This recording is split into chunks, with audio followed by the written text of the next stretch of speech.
ብዙዎቻችን ውስጣችን ተሰብሯል። የተሰበረውን ከመጠገን ይልቅ ግን ከላይ ማስክ ማድረግ መርጠናል። ለምሳሌ እኔ በልጅነቴ ምንም አይነት ድሎት አላየሁም። ስሰቃይ ነው ያደግኩት፣ ወይንም ምንም ነገር ሳይኖረኝ ነው ያደግኩት። ያገኘኝ ሰው ሁሉ አንተ አትረባም ሲል ነበር ያሳደገኝ። አሁን ታዲያ እዚህ ደረጃ ላይ ከደረስኩማ ይህንን ሁሉ ነገር ካገኘሁማ ለዓለም ማሳየት አለብኝ። ምክንያቱም ዓለም ተመልክቶኝ አሁን ሙሉ ነህ ካለኝ እውነትም ሙሉ ነኝ ማለት ነው።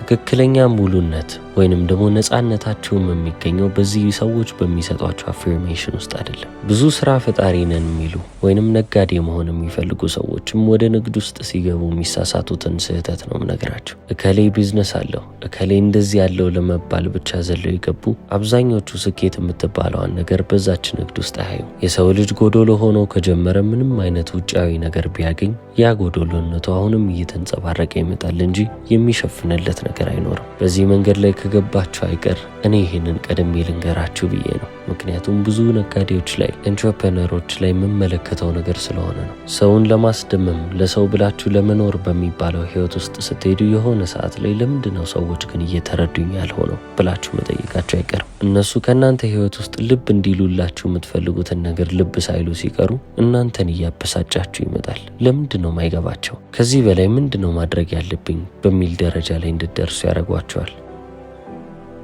በህይወታችሁ ውስጥ እናንተ ብቻ እያያችሁት ሌሎች ሰዎች ማየት የተሳናቸው ነገር አጋጥሟቸው ያቅም? በቃ ያንን ነገር እናንተ እያያችሁት ይኸው እኮ እዚህ ጋር ፊት ለፊት ያለ ብላችሁ ትናገራላችሁ። ሰዎች ግን እንደ እብድ ያዩዋቸዋል። ምክንያቱም እናንተ የምታዩትን ነገር ሌሎች ሰዎች እያዩት አይደለም። አሁንም እዛ ጋር እንዳለ እንዴት አይነት ቦታ ላይ እንደተቀመጠ ለማስረዳት ትሞክራላችሁ፣ ነገር ግን አይገባቸውም። ስለዚህ ከራሴ ጋር እንዴት ነው ሰላም ላይ ለሆን የምችለው? ውስጤን እንዴት ነው ከራሴ ጋር ማስማማው ካላችሁ፣ ተቀባይነት ከፈለጋችሁ የራሳችሁን ተቀባይነት ብቻ የምትሹ ሰዎች ስትሆኑ ነው። ሰዎች እንዲወድሷችሁ ከምትጠብቁ ይልቅ ራሳችሁን የምታወድሱ አይነት ሰዎች ከሆናችሁ በራሳችሁ ውስጥ ሰላምን የምታገኙ ሰዎች ትሆናላችሁ። መልሳችሁ ግን ሁሌም ቢሆን በሰዎች አንደበት በሰዎች አፍ ስር የሚቀመጥ ከሆነ ውስጣችሁ ሊረጋጋላችሁ፣ ሰላም ሊሆንላችሁ አይችልም።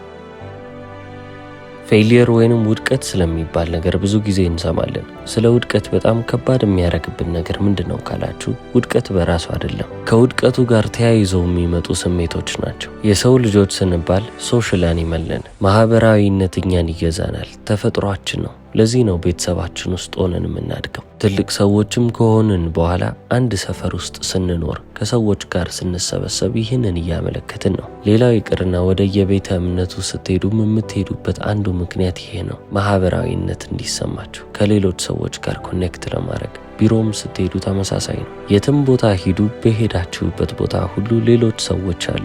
ታዲያ ሶሻል አኒማል የመሆኑ አንደኛው ክፍል ምንድነው ካላችሁ፣ ፊድባክ ወይንም ደግሞ የአንድን ሰው አስተያየት መጠበቅ ልማዳችን ሆኗል። አሁን ላይ እናንተ ያላችሁን ጓደኞች ዞር ብላችሁ ለምንድነው ከነሱ ጋር አንድ ላይ መሆን የጀመርኩት ካላችሁ፣ እናንተ ስታወሩ፣ እናንተ ስትቀልዱ እነሱ ይስቃሉ። ፊድባክ እየሰጧችሁ ነው። ስታወሩ ይሰማሉ፣ መልሰውም ያናግሯችኋል። ይህም ፊድባክ ወይንም ደግሞ ምላሽ ነው። ስለዚህ እንደ ሰው ልጅ ሁሌም ቢሆን ፊድባክን መጠበቃችን አይቀርም። ትምህርት ቤት ወይንም ዩኒቨርሲቲ ውስጥ እያለን እንኳን እያንዳንዱን ሴሚስተር ከመጨረሳችን በፊት ፈተና ይቀርብልናል። ከዛ ፈተና በኋላ የምንጠብቀው ምንድነው? የአስተማሪውን ፊድባክ። ታዲያ በህይወታችን ሁሌም ቢሆን ይህንን ፊድባክ የተባለውን ምላሽ የተባለውን አስተያየት የተባለውን ነገር ለምደነዋል። ውድቀትንም በጣም አጥብቀን እንድንጠላው ያደረገን ነገር ይህ ነው ብዬ አምናለሁ። ምክንያቱም ውድቀት በህይወታችን ሲያጋጥመን ውድቀት ይዞት የሚመጣውን ፊድባክ ወይንም አስተያየት አንወደው። ምናልባት ያንን ውድቀት ያያችሁት በቢዝነሳችሁ ውስጥ ሊሆን ይችላል። ስለዚህ ያ ውድቀት እናንተ ላይ ሲከሰት ውድቀቱ እኔ ነኝ ወይንስ ደግሞ ቢዝነሴ ነው የሚል ጥያቄ የለም። ራሳችሁን በእነዚህ በሁለቱ መሃል ታረጋላችሁ። በውድቀቱ በጣም ከመመታታችሁ የተነሳ እናንተ የዚህን ጥያቄ መልስ መመለስ ይከብዳችኋል። በቀኑ መጨረሻም ቢዝነሱ ነው የወደቀው፣ ቢዝነሱ ነው ፌል ያደረገው ካላችሁ ቢዝነሱን የምትመሩት እናንተ ናችሁ ቢዝነሱ። ስለዚህ ከፌሊየር ጋር ወይንም ከውድቀት ጋር የሚመጡትን ኢሞሽኖች፣ ስሜቶች በደንብ አድርጋችሁ ልታስተናግዱ ይገባል። ከራሳችሁ ጋር ደግሞ ትንሽ ተወት ባረጋችሁ አይምሯችሁ ላይ ሌላ ጥያቄ እየተነሳ ይመጣል። ቆይ ግን እኔ የምር እንደማስበው ያን ያህል ጎበዝ ነኝ ወይ? እኔ ራሴን በማስበው ልክ ነኝ ወይ? እውነታ ነው ወይስ ኢጎዬ ብቻ እያወራ ነው ብላችሁ መጠየቃችሁ አይቀርም። ይህንን ጥያቄ አይምሯችሁ ላይ ማመላለስ ስትጀምሩ ከዛሬ 10 ዓመት በፊት ሃይስኩል እያላችሁ እናንተ እኮ ምንም አትረቡም የትም አትደርሱም ያላችሁን ልጅ ታስታውሱታላችሁ። የቀድሞ ፍቅረኛችሁም እናንተ ምንም እንደማትረቡ ነግሯችሁ ይሆናል። ፍቅረኛ አንተ መቼም ቢሆን አያልፍልም ብላ የነገረችህም ሰው ትሆናለች። እነዚህ ሁሉ ነገሮች በጥርጣሬያችሁ ጊዜ ይህንን ጥያቄ በምትጠይቁ ጊዜ እንደ ማስረጃ ሆነው ይመጣሉ። እናንተም ትታልሉለትና አዎ ምናልባትም ትክክል ነበሩ፣ እነሱ ትክክል ሳይሆኑ አይቀርም ብላችሁ ማመንታት ትጀምራላችሁ። ስለ ሰው ልጅ በጣም የሚያስቀው ነገር ምን እንደሆነ ታውቃላችሁ? ለምሳሌ ፈተና ተፈትናችሁ ከዛ ፈተና ላይ 70% ትክክል ሆናችሁ 30%ውን ብትሳሳቱ አስተማሪያችሁ ያንን የፈተና ውጤት በእጃችሁ ላይ ሲያስረክብላችሁ አይምሯችሁ ቀድሞ የሚያየው የትኛውን ትክክል ሆንኩ የሚለውን አይደለም። አውቶማቲክሊ ትክክል የሆናችሁትን ነገር እየዘለላችሁ ታልፋላችሁ። ስህተታችሁ ሲመጣ ግን ስህተታችሁን ልብ እያላችሁ ማስተዋል ትጀምራላችሁ። እንደ ሰው ልጅ እንከን ማየትን ነው ዋይር የተደረግነው። በዚህ መንገድ እንድናስብ ተደርገናል። በህይወትም የሚያጋጥመን ነገር ተመሳሳይ ነው። በህይወታችሁ ውስጥ 100 የሚሆኑ ሰዎች እናንተ ምን ያህል ጎበዝ እንደሆናችሁ ምን ያህል ጀግና እንደሆናችሁ ቢነግሯችሁ፣ ሌሎች 3 ሰዎች ደግሞ እናንተ የትም እንደማትደርሱ ቢነግሯችሁ መቼም ቢሆን የማትረሱት የነዛን የ3 ሰዎች አስተያየት ነው። ኢምፖስተር ሲንድሮም እያሉ የሚጠሩት ይህንን ነው። የውስጣዊ ንግግራችሁ ቅርጽ እየያዘ የሚመጣው ሌሎች ሰዎች እኔን በዚህ መንገድ ይመለከቱኛል ብላችሁ በምታስቡበት መንገድ ራሳችሁ ላይ ያሰፈራችሁበት ኔጌቲቭ ፐርሰፕሽን ወይንም ደግሞ አሉታዊ የሆነ እይታ ነው።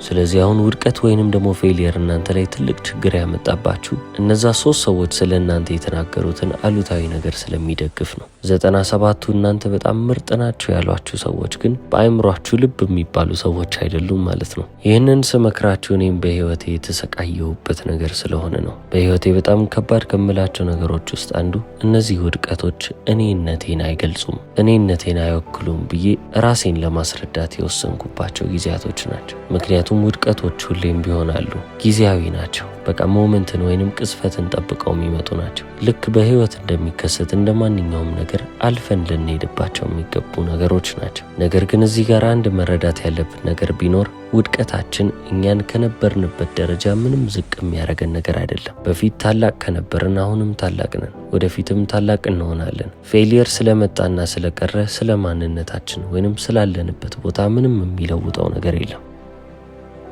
ነገር ግን ፌሊየር ልክ እንደ ኢቨንት ሆኖ እንደ ክስተት ሆኖ ያገለግላል። ያ ክስተት ደግሞ እናንተነታችሁን ዲፋይን አያረግም፣ አይገልጽም። እናንተ ራሳችሁን ልክ እንደ አትሌት እንደ ሯጭ አድርጋችሁ ተመልከቱ።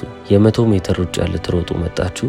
ሩጫችሁ ጥሩ አልነበረም እንጂ እናንተ ጥሩ ሯጭ አይደላችሁም ማለት አይደለም። አሁን እንኳን ስኬታማ ነህ በምባልበት ጊዜ እንኳን በጣም ብዙ ጊዜ አይምሮዬ ስለ የሆነ ነገር ሲያወራ የሚይዘው መጥፎ ወር እያሳለፍኩ ከሆነ መጥፎ ጊዜ እያሳለፍኩ ከሆነ ወይንም መጥፎ በሚባልበት ወቅት ውስጥ እያለፍኩ ከሆነ ብቻ ነው። ታዲያ በነዛ ጊዜያቶች ውስጥ ራሴን የማስታውሰው ወራቶቼ መጥፎ ቢሆኑም ያሳለፍኳቸው ወቅቶች መጥፎ ቢሆኑም እኔ መጥፎ እንዳልሆንኩ እኔን አፌክት እንደማያረገኝ የኔን ማንነት እንደማይነካው ለራሴ ግልጽ እያረኩ ነግረዋለሁ። ምክንያቱም ውድቀት ሲመጣ እኔ ውድቀቴ ነኝ ብዬ ቁጭ የምል ሰው ከሆንኩ መቼም ቢሆን ስኬታማ መሆን የምችል ሰው አልሆንም። አሁን ግን ከፌሊየርም ወጣ ብለን የአብዛኞቻችንን ችግር እንመልከት። ውድቀት ሲሆን ከውድቀት ጋር ራሳችንን አሶሺየት አለማድረግ፣ አለማቆራኘትን አሁን ተማርን ብንል እንኳን ስኬታችን ሲመጣ ደግሞ እኛ ስኬታችን ነን ብለን ራሳችንን በዛ ስኬት ዲፋይን አድርገን እንቀመጣለን። የስራ ማስገቢያችሁ ላይ እናንተ እስከዛሬ ድረስ የሰራችሁትን ስኬት ብላችሁ ያሰባችሁትን ነገር ጽፋላችሁ። ኢንስታግራም እና ትዊተር ላይም የምትጽፉት ነገር ምንድነው? እከሌ ከሌ ይባላለሁ፣ እዚህ ሰርቻለሁ፣ እንዲህ አይነት ሙያ ላይ ነኝ፣ ወይንም የዚህ ቢዝነስ ባለቤት ነኝ ብለን እንጽፋለን። ይሄ ሁሉ ምንድነው? ኦውኒንግ ሰክሰስ ወይንም ደግሞ ስኬታችንን የኛ ነው ማለት እንወዳለን። ሌላው ይቅርና ስራ ለመቀጠር ኢንተርቪው ላይ ቁጭ ስንል ስለ ራሳችሁ ትንሽ ነገር ንገሩኝ ስንባል ስላሳካነው ነገር ነው የምናወራው። ለምንድነው እንደዚህ ማውራት የጀመርነው ካልን የመጣንበት ሶሳይቲ ያደግንበት ማህበረሰብ ስኬታችን ማንነታችን እንደሆነ እያስተማረን የመጣ ማህበረሰብ ነው። በዓለም ዘንድ ማንኛውም ነገር ስኬታማ ተብሎ ሊታይልን ይችላል ብለን ካሰብን ያንን ነገር የራሳችን ማንነት እናደርገዋለን። በዚህ ሂሳብ የተነስታችሁ እኮ ነው ፌሊየር ሲመጣ ወይንም ውድቀት ሲመጣ ይሄም ውድቀት እኔ ነኝ ብላችሁ የምታርፉት። ስኬቱ እኔ ነኝ ካልኩ ውድቀቱም እኔ ነኝ ብሎ አይምሯችሁ ይመዘግባል። እውነታውን ግን እንደሆነው ካያችሁት ሁለቱም ኢቨንቶች ወይንም ክስተቶች ናቸው። አንድ በጣም የምወደው ግጥም አለ። ሩዲያርድ ኪፕሊንግ ነው የጻፈው፣ ኢፍ ይሰኛል። እዛ ግጥም ውስጥ እንዲህ የሚላት ነገር አለች። ድልና ሽንፈትን ማግኘት ብትችሉ ሁለቱንም በእኩል አይን ከተመለከታችሁት የዛኔ ሰው ሆናችኋል። ሽንፈት ወይንም ደግሞ ድል ብላችሁ ያሰባችሁት ነገር ሁለቱም ማስመሰያዎች ናቸው። እናንተ አይደላችሁ። ነገር ግን ነኝ ብላችሁ ራሳችሁን የምትሰይሙባቸው ነገሮች ናቸው። ከእናንተ ውጭ ያሉ ክስተቶች ኢቨንቶች ናቸው። እነሱን ኢቨንቶች ወስዳችሁ ከራሳችሁ ጋር አንድ ልታረጉ አይገባም። ሁለቱንም በእኩል አይን ትመለከታላችሁ። አንዱ ከሌላኛው አይበልጥም። አንዱ የእናንተን ማንነት ዲፋይን አያረግም ወይንም ደግሞ አይገልጽም፣ ሌላኛውም እንደዛ። ዋናው መሰረቱ የእናንተን መሰረት የሚነቀንቅ ምንም ነገር አለመኖሩን ማረጋገጥ ነው። አሁን ሶሳይቲ ወይንም ደግሞ ማህበረሰብን ብንመለከት ሶሳይቲ በራሱ ማለት ምን ማለት ነው እስካልን በጣም የተለመዱ ተራ ሰዎችን አንድ የሚያደርግ ሲስተም ነው። ታዲያ ይህ ሲስተም እንዴት ነው የሚሰራው ካልን ሁላችንም አንድ ላይ ሆነን ማደግ ከፈለግን ያ ማለት ደግሞ ማህበረሰባችን በቁጥር ከፍ እያለ እንዲመጣ የሆነ እኛን የሚመራን ስርዓት መኖር አለበት እንላለን። ይህንንም ስርዓት ደግሞ እኛው ሰዎች ማስተካከል እንጀምራለን ማለት ነው። ስለዚህ ለነዛ ስያሜዎች ስጡ ከተባለ እነዛን ነገሮች ጥሩ ስነ ምግባር ብለን እንሰይማቸዋለን። ሕግና ደንብም ሊባሉ ይችላሉ። ታዲያ እነዚህን ነገሮች ከተላለፋችሁ ትቀጣላችሁ ትባላላችሁ። አሁን ለምሳሌ መኪና ስትነዱ የሹፌሩ መቀመጫ ላይ መቀመጥ እንደሌለባችሁ የነገራችሁ ሰው ቢኖር ወይንም ይህ ሕግ ከመጀመሪያውም ክሊር ባይሆን ግልጽ ባይሆንላችሁ ኖሮ ገቢና ሆኖ መኪና መንዳት የሚያምረው ሰው ይበዛ ነበር። የሹፌር መቀመጫ በግራ በኩል ነው፣ መኪናው መሄድ ያለበት አስፓልት ደግሞ በቀኝ ያለው በኩል ነው። ስለዚህ ይህንንም ሕግ ሶሳይቲ ወይም ማህበረሰብ ባያወጣልን አሁንም በግራው የመኪና ክፍል ውስጥ ቁጭ ብለን በግራው አስፓልት ላይ መንዳት ያምረናል። ታዲያ ሲስተም ወይንም ስርዓት ከሌለው ይሄ ሁሉ ነገር እየተናጋ ይመጣል። ሶሳይቲ ወይንም ማህበረሰብ ብለን ያሰብነውም ነገር ሊመሰረት አይችልም ማለት ነው። ለዚህ ነው ሲስተሙ የሚያስፈልገው። ታዲያ ይህ ሲስተም አቨሬጅ ለሚባሉት ተራ ለሚባሉት ለብዙሃኖቹ ነው። ተራ ለሆኑ ሰዎች ተራ የሚባል የህግ ስርዓት ይወጣል ማለት ነው። ወይንም ደግሞ የስነ ምግባርን በለው። ለዚህ ነው ከልጅነታችሁ ጀምሮ ስታድጉ እናታችሁ ተማሩ፣ ከዛ ጥሩ ኮሌጅ ግቡ፣ ጥሩ ስራ ያዙ፣ ትንሽ አመት ቆጥቡ፣ ከዛ በኋላ ቤት ግዙ እያሉ ኖርማል ወይንም አቨሬጅ የተባለውን ተራ የተባለውን መንገድ የሚነግሯችሁ። እናትና አባቶቻችሁ የመጡበት ሲስተም ኖርማላይዝድ የተባለበት ወይንም የተለመደ ግን ተራ በተባለበት ሲስተም ውስጥ ስለሆነ ብዙ ጊዜ እናንተ የምትፈልጉትን ፍላጎት የሚያንጸባርቁላችሁ አይነት ትእዛዝ አይሰጧችሁ። ስለዚህ እናንተም ልክ እንደ ልጅ እኔ ኮሌጅ መግባት አልፈልግም፣ ኮሌጅ ገብቼ ብጨርስም ግን ተቀጥሬ መስራት አልፈልግም፣ የራሴን ንግድ ጀምራለሁ ስትሉ አሁን አፈነገጣችሁ ማለት ነው። ወንጀለኞች ላይ የሚሰራው ስራ አሁን እናንተ ላይ እየተሰራ ይሄዳል። ለምሳሌ ህግ ብትተላለፉ ወይንም ህግ ብትጥሱ እናንተን ይዘዋችሁ እስር ቤት ያስገቧቸዋል። ለምን ብላችሁ ከጠየቃችሁ ከሶሳይቲ ወይንም ከማህበረሰብ መነጠል በራሱ ቅጣት ነው። ሶሻል አኒማል ነን ብያቸዋለሁ። ተፈጥሯችን ነው። ስለዚህ ከሰው ልጆች ጋር ሁሌም ቢሆን ኢንተራክት ማድረግ፣ መገናኘት፣ ማውራትን እንፈልጋለን። እዛው እስር ቤት ውስጥ ሆናችሁም ደግሞ አሁንም ሌላ ህግ ስትሰብሩ ምንድን ነው የሚያደርጓችሁ? ወስደው ሶሊታሪ ኮንፋይንመንት የተባለበት ቦታ ውስጥ ይከቷቸዋል። ጨለማው ክፍል ይሉታል። እስረኞች በጣም ሲያስቸግሩ ለብቻቸው ይዘጋባቸዋል። ቀንና ሌሊት እንደሆነ ሊለዩ አይችሉም። ጨለማ ክፍል ውስጥ ይቀመጣሉ። አሁን ይህ ምን ማለት ነው? ሶሳይቲ ውስጥ በጣም አስቸጋሪ የተባሉትን ጨካኝና ክፉ የተባሉት ሰዎች በዚህች ምድር ላይ ሊገኝላቸው የቻለው በጣም ትልቁ የተባለው ቅጣት ለብቻቸው መቀመጣቸው ነው። ወይንም ደግሞ ሴፐሬሽን ነው ከሶሳይቲ ወይንም ከማህበረሰብ ማለት ነው።